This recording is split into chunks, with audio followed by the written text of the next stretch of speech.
How do the tides affect fishing in Sanibel? If you are planning a fishing trip to Sanibel Island, Florida, understanding how tides impact fishing can make a big difference in your success. Tides play a key role in fish behavior and feeding patterns, so let's break it down.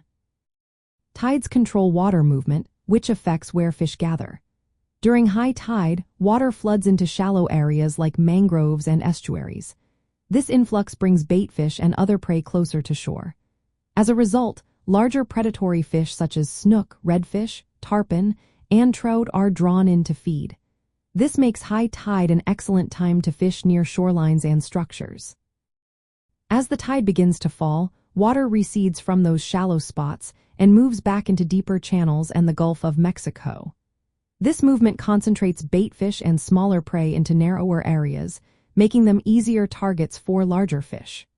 Low tide can be productive for fishing in channels, passes, and deeper holes where fish gather, waiting for the next tide cycle. Another important factor is the tidal coefficient, which measures the difference between high and low tides. Larger tidal ranges create stronger currents and more noticeable water movement. This stirs up food and oxygen, triggering more active feeding behavior among fish.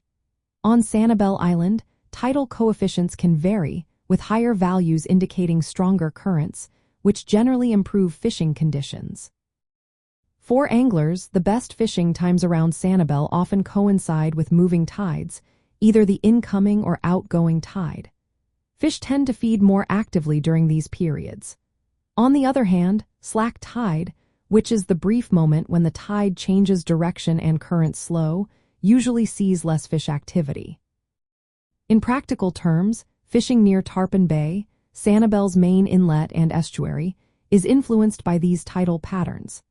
High tides bring fish into the bay's shallow waters, while low tides push them toward deeper channels. Monitoring tide charts and tidal coefficients can help anglers plan their trips to match peak fish activity driven by tides. In summary, tides significantly impact fishing in Sanibel by controlling water levels and currents that influence fish location and feeding. High tides flood feeding grounds, low tides concentrate fish in channels, and moving tides trigger feeding activity.